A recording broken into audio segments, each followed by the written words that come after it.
Mask उतारो जी में आप सबका स्वागत है। नमस्कार। मेरे साथ हैं अवनीश पीएन शर्मा जी, प्रारब्ध के ओनर भी हैं, फाउंडर भी हैं, सब कुछ है। पूरे यूट्यूब पे सिवाय इनके आजकल कोई नहीं दिख रहा है मुझे।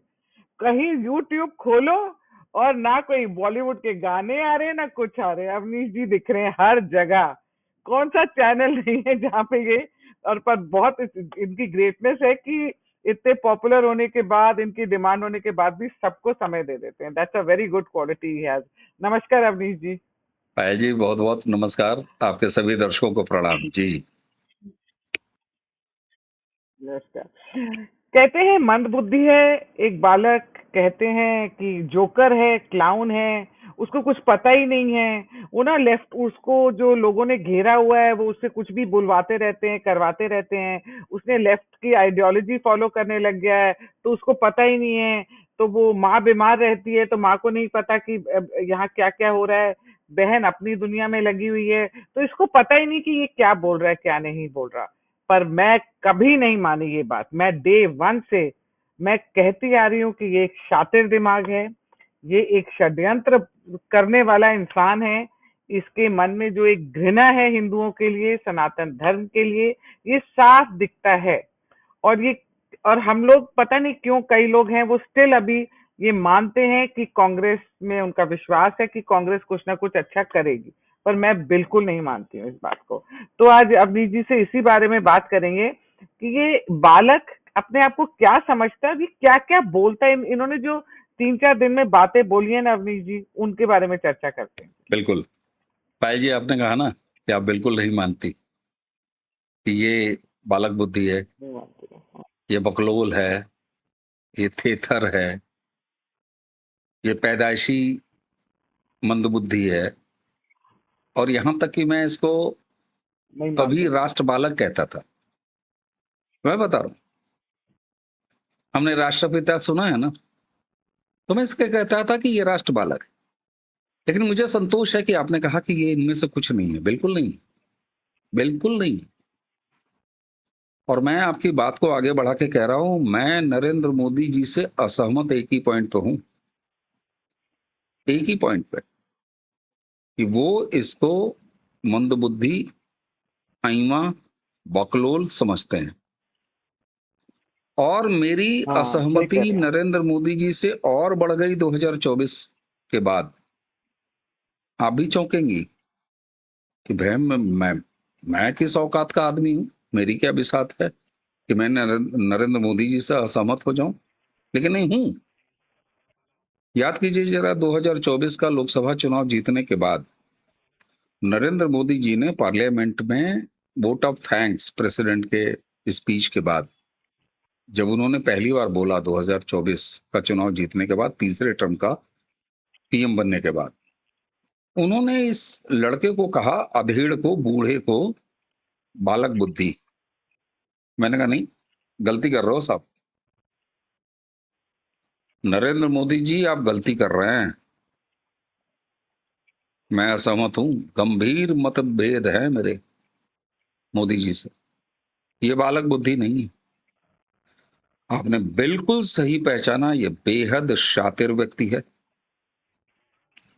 ये बाहर से असाइनमेंट लेके आता है और उस पर देश में आग लगाना चाहता है लगातार। और ये खुद नहीं, बिल्कुल। ये इसके डीएनए में है। और ये इसका डीएनए आता कहां से, मैं आपको बता देता। फिर मैं अभी आपके सामने डॉट्स रखूंगा, दर्शकों के सामने, व्यूअर्स के सामने डॉट्स रखूंगा, डॉट्स जोड़ें।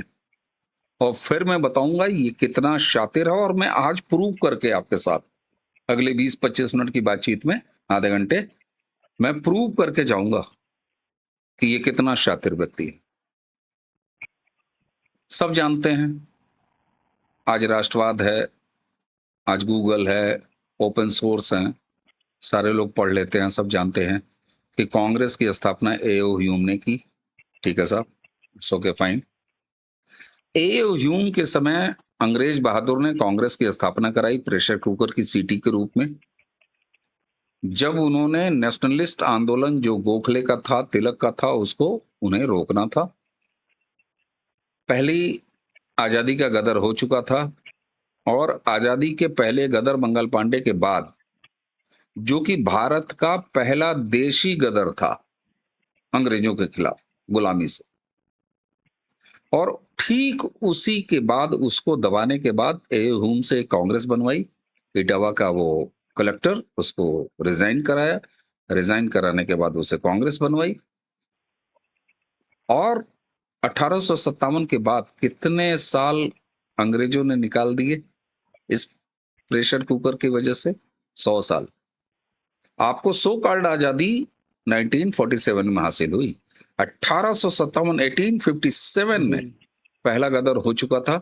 हद से हद 5 से 7 साल के बाद आपको फ्रीडम मिल जानी थी, लेकिन ह्यूम से कांग्रेस बनवाने के बाद अपने ही एक ऑफिसर को रिजाइन करा के नौकरी से, जैसे आज किसी आईएएस को, किसी टीएन शेषन को रिटायर होने के बाद कांग्रेस टिकट दे देती है, किसी सुप्रीम कोर्ट के जस्टिस को रिटायर होने के बाद कांग्रेस टिकट दे देती है और फिर हारने के बाद वापस सुप्रीम कोर्ट का जज बना देती है।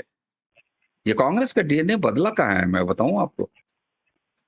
लेकिन उसके बाद 100 साल खींच ले गए ये ईस्ट इंडिया कंपनी। 100 साल हमारे और आपके ऊपर राज किया इन्होंने।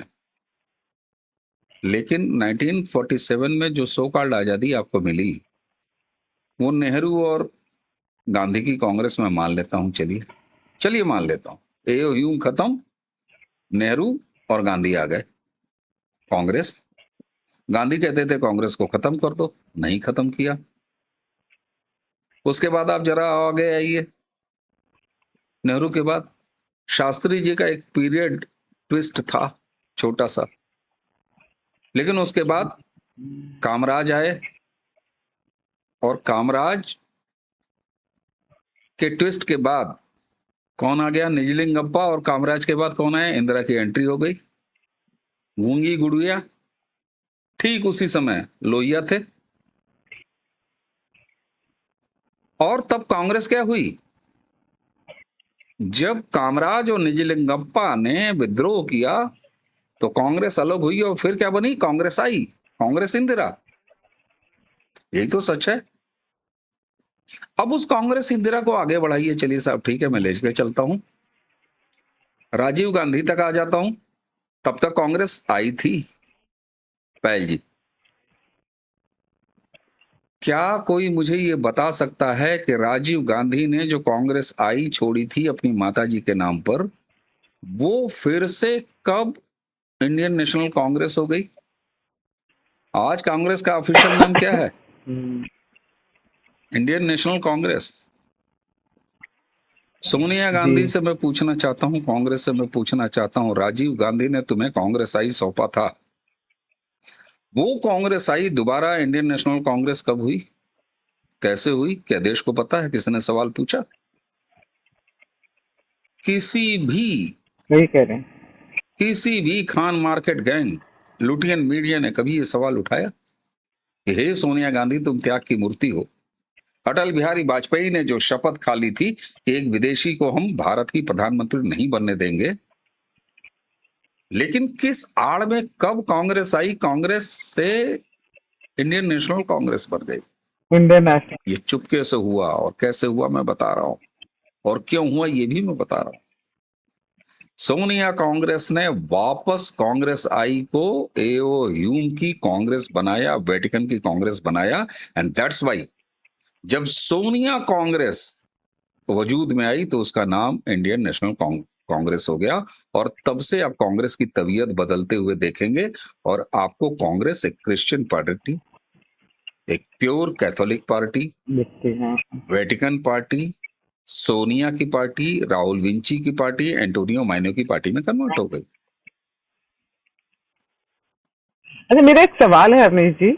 ये मैंने बहुत देखा है कि बहुत सारे कांग्रेस के जो बड़े बड़े नाम के लीडर्स थे और जिन्होंने खूब, कहते हैं करप्शन में भी उनका खूब बड़ा हाथ था वगैरह, मैंने देखा है बहुत लोग के जैसे प्रॉपर, जैसे हमारा क्रिमेशन होता है वैसे नहीं हुआ है, बेरियल हुआ है उनका, क्रिश्चियंस की तरह उनको दफनाया गया है। तो इन लोगों ने सोनिया गांधी को खुश करने के लिए बहुत लोगों ने क्रिश्चियनिटी भी बिल्कुल, अपना ली थी ना। ये पॉलिटिकल कन्वर्जन था। और पायल जी मैं बताऊं, मैं 2014 में जब इस देश में राजनीतिक सत्ता परिवर्तन हुआ, मैं उसे राजनीतिक सत्ता परिवर्तन नहीं कहता हूं। आपने 2014 में भारत में कल्चरल रेवोल्यूशन देखा है, सांस्कृतिक सत्ता सही कह परिवर्तन रहे हुआ हैं, है। रेनेसां हुआ है, बिल्कुल, और हाँ। इसीलिए बांग्लादेश और नेपाल करने की जो कल्पना रखने वाले लोग हैं, उनसे मैं कहता हूं कि आज तुम जेन जेड या Gen Z, I don't know the exact pronunciation of that, सोफो काइंड, वो जेन जेड भी हो सकता है, जेन जे भी हो सकता है, जेन व्हाट्सएवर। जी, हाँ। लेकिन जेन मैं जी, हाँ, कहता हूं हाँ। कि हमने 2014 में जेन ए से लेके Gen Z, X Y Z, A to Z, ये रेवोल्यूशन किया और उसके बाद सांस्कृतिक हम्म, परिवर्तन हुआ है 2014 में भारत में। किसके खिलाफ? तो अब आप ये बताइए अभी। हाँ हाँ। हाँ, इन्हीं के अगेंस्ट ये था। नहीं नहीं, मैं कह रही हूँ, आप ये बताइए, ये इसने जैसे अभी परसों बोला कि मोदी जी तो वोट के लिए अरे मैं नाच वहीं भी आ रहा देंगे। हूँ। मोदी मोदी क्या अरे मैं कर रहे हैं? इसी के आंगन में अच्छा अच्छा, चल रहा वहीं हूँ, आ रहे हैं इसी आप, के ठीक आंगन है। में चल रहा हूँ, मैं बता रहा हूँ आपको। मैं तो अभी भूमिका बांध रहा था, ठीक है, ठीक है, ठीक अब वहां से आपको लेके आता है। हूँ। हाँ, मैं बड़ी रेस्टलेस हो रही हूँ सुनने के लिए। देखिए हाँ। साहब, आप चौंकेंगी, आपके व्यूअर्स भी चौंकेंगे, और चौंकना बड़ा लाजमी है। और ये पहली बार ऐसा नहीं है कि आपके चैनल पे ब्रेक कर रहा हूं, मैं पिछले 20 दिनों से लगातार अलग अलग चैनलों पे यही बोल रहा हूं। राहुल गांधी, सोनिया, कांग्रेस, इन्होंने लालू प्रसाद यादव, उसकी पॉलिटिक्स, उसकी पॉलिटिकल विरासत, इंक्लूडिंग तेजस्वी, उनके सामने एक ट्रैप बिछाया। उस ट्रैप में राहुल ने लालू प्रसाद यादव, तेजस्वी, इंक्लूडिंग लालू की पूरी विरासत को फंसाया, और आज लालू की पूरी पॉलिटिकल विरासत बर्बाद करने पर उतारू हैं। न सिर्फ उतारू हैं, बल्कि राहुल ने हाँ। रा, लालू की, तेजस्वी की पॉलिटिकल मर्डर कर चुके, कर दिया, सफल हो चुका राहुल। आधा मिनट लूंगा मैं, कहानी डॉट्स में बता रहा हूं, ये कहानी आज से नहीं है साहब। अब सोनिया को क्या समझती है? प्लेस्ड एजेंट है साहब। आप मुझे ये बताइए, 2004 में अटल बिहारी वाजपेयी की सत्ता 2009 में समाप्त हो गई। 2009 से यूपीए 1 शुरू हुआ, और लालू प्रसाद यादव रेल मिनिस्टर, मनमोहन सिंह की सरकार, जिसको रिमोट से सोनिया चलाती थी, रेल मंत्री। ये वो समय था कि जब लालू अपने 5 चारे घोटाले के मामले में कन्विक्ट हो चुका था, और किसी भी समय सजा होने वाली थी। 2004 से 2009 के उस टर्म में मनमोहन सिंह ने, उनकी कैबिनेट ने लालू को बचाने के लिए एक बिल लाया, और ये वही बिल है जिसकी ड्राफ्ट कॉपी को राहुल गांधी ने ऐसे क्रांतिकारी बन के पढ़ा था और फेंक दिया था, और रातों रात हीरो बन गया था। लास्टली पार्लियामेंट क्या के हुआ बाहर, पायल हाँ। जी? मनमोहन सिंह सरकार ने उस बिल को रिवाइज किया, और रिवाइज करने के बाद जो कानून आया, पहला विक्टिम कौन बना? लालू प्रसाद यादव। इस तरीके से सोनिया और सही कह राहुल रहे ने हैं। लालू प्रसाद यादव के यहां माथे पे लिख दिया चारा चोर। उसको राजनीति हाँ। करने से वो अयोग्य हो गया, वो इलेक्शन लड़ने से अयोग्य हो गया। पहला शिकार सोनिया और राहुल का, खुद लालू। ये अलग बात है, ये प्रारब्ध है, डेस्टिनी है आपकी, कि उसी बिल में आए कानून की वजह से राहुल गांधी की भी एमपीशिप जाती रही जब पिछली बार गई। लेकिन सोनिया और राहुल यहीं नहीं रुके पायल जी, ये खेल अभी बाकी था। बाकी इसलिए था कि वो जानते थे कि लालू प्रसाद यादव इतना शातिर पॉलिटिशियन है कि वो अपनी अनपढ़ बीबी को जेल जाने से ठीक पहले चीफ मिनिस्टर बिहार का बना जाता है, और बड़े आराम से बेऊर जेल में रहते हुए रिमोट से सरकार चलाता है, जंगल राज कायम रखता है। इसलिए मिशन अभी जी जी बाकी जी। था, अभी राबड़ी को भी नापना था, सोनिया और राहुल को।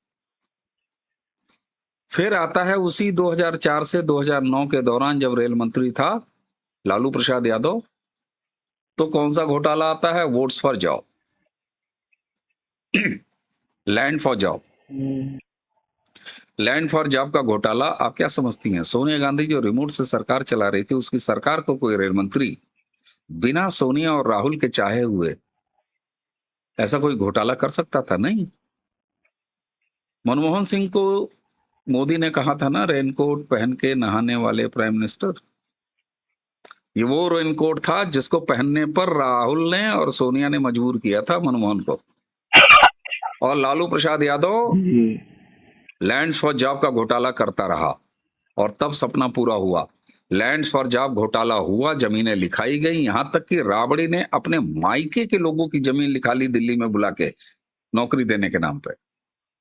और ये सब कुछ होने दिया जाता रहा, और जब सब कुछ हो गया तो उसी यूपीए 1 की सरकार रहते ये जांच सीबीआई को सौंपी गई, खुद मनमोहन सरकार द्वारा।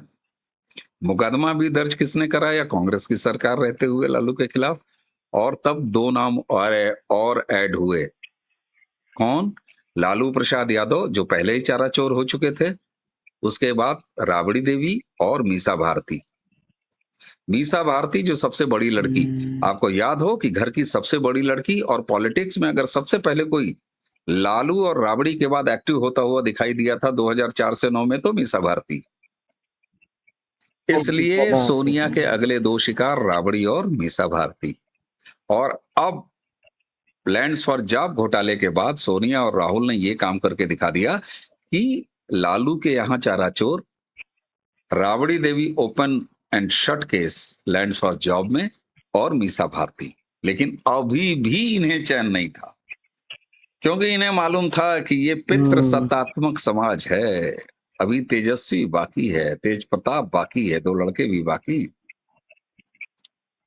तो उसी 2004 से 2009 के बीच का एक और घोटाला, जो आज सारे लोग कह रहे हैं, पॉलिटिकल विश्लेषक जितने हैं, कह रहे हैं साहब ये आईआरसीटीसी घोटाला तो एकदम ओपन एंड शट केस है, इसमें किसी भी दिन फैसला आएगा और तेजस्वी नप जाएगा।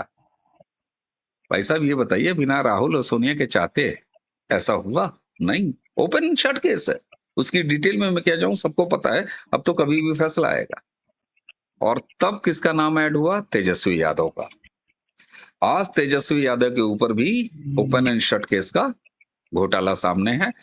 लालू ऑलरेडी, बची थी राबड़ी, उसके माथे पर कलंक, मीसा भारती के नाम पे कलंक, तेजस्वी जो विरासत निकाल सकता था, आगे बढ़ सकता था उसका, अब बचा तेज प्रताप। ये उसका डेस्टिनी, ये उसका प्रारब्ध है। उसको इस लायक नहीं समझा लालू ने कि उस कंपनी में, लारा में अगर डायरेक्टर बना दिया होता तो आज तेज प्रताप के ऊपर भी यही कलंक लिखा होता। तो किसी कोई तो अपना ऊपर से बना के आता है ना पायल जी।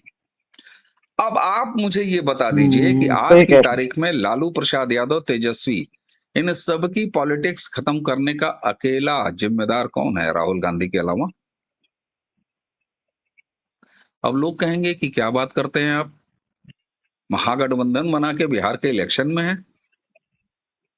तो आप मुझे ये बताइए, आज से लगभग 1.5 महीना पहले एसआईआर के बहाने खुद दूल्हा बना राहुल गांधी, तेजस्वी को स्टेपनी बना के घुमाया, अपने स्टेज से नरेंद्र मोदी की मृतक मां को मां की गाली दिलवाया, तेजस्वी की पूरी पॉलिटिक्स बर्बाद किया राहुल गांधी ने। और आज किस हाल में तेजस्वी को छोड़ा है उसने?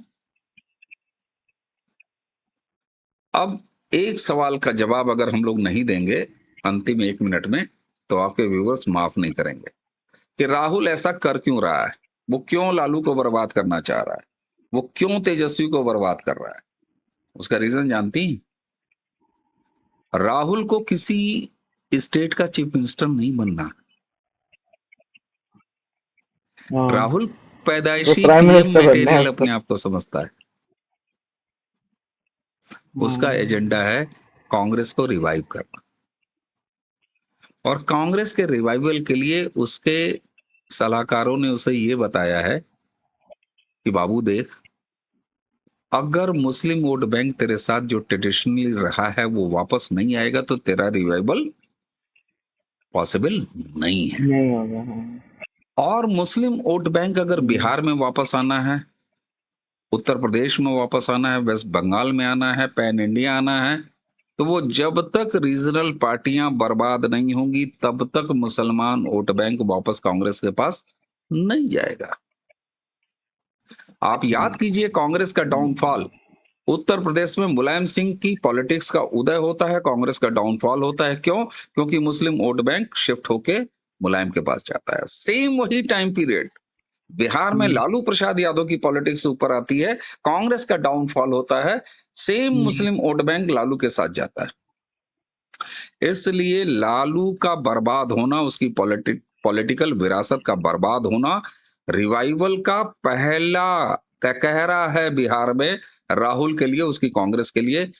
That's why he is doing this and he that उन्हें कर लिया। अभी और मोदी जी अरे आ रहा हूं ना, अभी रहा ना चाह है रहा हूं, अभी ना चाह सबके रहा हूं, सामने। अभी ना चाह रहा हूं, अच्छा अभी ना चाह रहा हूं, मुझे बहुत अभी ना चाह रहा हूं। एक्साइटमेंट। बिहार का इलेक्शन खत्म हो जाने दीजिए पायल जी।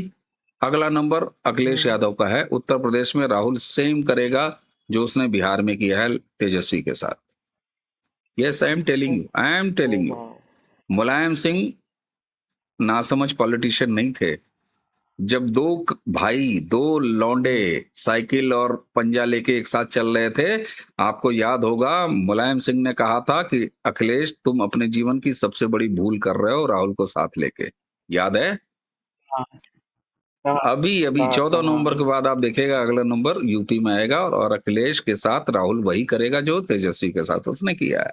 क्योंकि उसको सलमा और अब्दुल को अपनी गाड़ी में बैठाना है, और वो तब तक पॉसिबल नहीं है जब तक अखिलेश बर्बाद नहीं होगा उत्तर प्रदेश में, और तेजस्वी की पॉलिटिक्स जब तक बिहार में बर्बाद नहीं। एक लाइन और कह के मैं नाचने और नचाने पे आ जाता हूं। आपको याद होगा अशोक पवार, सॉरी शरद पवार का उदय महाराष्ट्र में होता है और तब से महाराष्ट्र में कांग्रेस नीचे चली आई। क्यों? क्योंकि मुस्लिम वोट बैंक को वहां वो लेके गए। इसी तरीके से वेस्ट बंगाल मैं में भी वेस्ट तो बंगाल यही का हुआ। नाम ही ले रहा था, लेकिन वेस्ट बंगाल में ममता जानती है क्योंकि कांग्रेस के डीएनए से निकल के आई है। ममता जानती है कि अगर ये आया तो मुझको खाएगा, इसीलिए राहुल गांधी के सामने लठ लेके खड़ी रहती है ममता बनर्जी। कहती है बेटा दुनिया में घूम लेना, वेस्ट बंगाल की तरफ मुंह करके मत देखना। आप याद कीजिए भारत जोड़ो यात्रा में कितने दिन का मौका दिया था वेस्ट बंगाल में घुसने का ममता ने। बोला था बेटा सिंबॉलिकली छू के चला जाए, इधर मत आइयो। उसको पता है वो लठे लेके खड़ी रहती है राहुल के साथ। अब आते हैं इसके नाचने और नचाने पर। देखिए साहब, ये भाषाई बदतमीज आदमी है, ये बीमार आदमी है। तो इसने बिहार के इलेक्शन को नरेंद्र मोदी वर्सेस तेजस्वी बना दिया, और कोई भी इलेक्शन अगर नरेंद्र मोदी वर्सेस तुम बनाओगे तो उसमें बर्बादी के अलावा कुछ हासिल नहीं होना है। इसलिए जब इसने कल कहा कि नरेंद्र मोदी को आप नाचने के लिए कहोगे तो वो नाचेंगे, मैं प्रसन्न हुआ, मैंने ताली बजाई, मैंने कहा वाह बेटा बहुत सही। क्योंकि मौत का सौदागर कह के इसकी मां ने नरेंद्र मोदी की पॉलिटिक्स को उठान दिया। और पायल जी, नरेंद्र मोदी के बारे में मैंने बहुत पहले जनसत्ता में एक आर्टिकल लिखा था। ओम थानवी मेरे बड़े मुरीद नहीं हैं, लेकिन उस समय वो एडिटर थे, और जो मैंने टाइटल दिया था उन्होंने वही टाइटल लगा दिया था। हालांकि हर एडिटर ऐसा करता नहीं, कुछ न कुछ तो कट लगाता है। मेरे उस आर्टिकल का टाइटल था कि नरेंद्र मोदी तीव्र विरोध की सुनामी पर तैरते हुए राजहंस हैं, जितना ऊंचा विरोध उतने ऊंचे मोदी। नरेंद्र मोदी पर जब भी तुम पर्सनल अटैक करोगे तुम किसी लायक नहीं रहोगे। He thrives on it. He thrives on criticism. और राहुल Right, गांधी you're ने right. बिहार में तेजस्वी की वोट लगाने के लिए केवल और केवल नरेंद्र मोदी पर पर्सनल अटैक शुरू कर दिया। सही कह रहे दूसरा, हैं। राहुल गांधी ये भी जानता है कि छठ का सेंटिमेंट बिहारियों से कैसे जुड़ा हुआ। उसने छठ को पाखंड कहा, ड्रामा कहा। वो जानता है वो किसका बिगाड़ रहा है। आप ये बताइए, 70 सीटों पर लड़ा था पिछली बार कांग्रेस और राहुल गांधी, इस बार 61 सीटें हैं। 61 में भी 10 पे फ्रेंडली फाइट है, कुल मिला के प्रैक्टिकली 50 सीट पे लड़ रहा है राहुल। हारी हुई सीटों पे ही लड़ रहा है, और हारी हुई उस सीटों 50 पे ही लड़ सीटों में भी जो जीतने वाली सीटें थी वो उसको मिली नहीं, फिर भी लड़ रहा है। अगर इस बार 4 से, मैं आज कह रहा हूं आपके, मान गए और मान गया मान और गया, मान और आज मैं, क्योंकि उसको तेजस्वी को बर्बाद करना है, महागठबंधन को हराना है, नीतीश को सीएम बनाना है, उसको क्या बात कर रही हैं आप? तेजस्वी हारेगा तब तो मुसलमान इसकी तरफ देखेगा। आप सोचें, इसने ओसामा जिंदाबाद के नारे लगवाए, शहाबुद्दीन जिंदाबाद के नारे लगवाए, और जो लोग कहते हैं कि नीतीश कुमार फिर पलटेंगे, जरा नीतीश कुमार की पॉलिटिक्स में परिवर्तन देखो आप। वही नीतीश कुमार हैं जिन्होंने हाथ मिलाने से मना कर दिया था, थाली छीन ली थी। लेकिन पैराडाइम शिफ्ट कैसे होता है किसी की पॉलिटिक्स में, इसीलिए मैं कहता हूं कल्चरल रेवोल्यूशन हुआ 2014 में, बड़ों बड़ों के दिल बदले हैं। चंद्रबाबू नायडू को देख लो आप, नीतीश कुमार को देख लो आप। आज जी रघुनाथपुर की सही वो कह रहे हैं आप। सीट जहां से ओसामा का लड़का इलेक्शन लड़ रहा है, वहां तो बीजेपी का कैंडिडेट भी नहीं है, वो तो जेडीयू की सीट है। कैंडिडेट जेडीयू का लड़ रहा है ओसामा के खिलाफ, और इलेक्शन कैंपेन कल किसने किया है? योगी आदित्यनाथ ने। योगी जी ने। आप कल्पना कर सकते और अच्छी खासी क्लास लगाई है। रेला है कल, तो रेला है, पेला है और आप रेला है कल्पना कल। कर सकते हो, एक तरफ एनडीए की ये यूनिटी, और दूसरी तरफ राहुल गांधी। इसलिए मैं बताऊं आपसे, आप स्वागत करिए कि अगर ये नाचने और तुम तड़ाम की भाषा कह रहा है, ये आपके इलेक्शन को ऊपर पहुंचा रहा है। और आज मैं पहली बार साइक्रेटिक तरीके से नहीं कह रहा, ये वाकई में बिहार में भारतीय जनता पार्टी और एनडीए का स्टार प्रचारक है, क्योंकि इसका एकमात्र एजेंडा है मुसलमानों को अपने पास लाना, और ये रीजनल पार्टीज रीजनल छत्रपों के बर्बाद होने की कीमत पर ही राहुल कर सकता है। इसलिए मैं अब पहली बार राहुल की पॉलिटिक्स को सलाम करता हूं कि बेटा लगा रहे।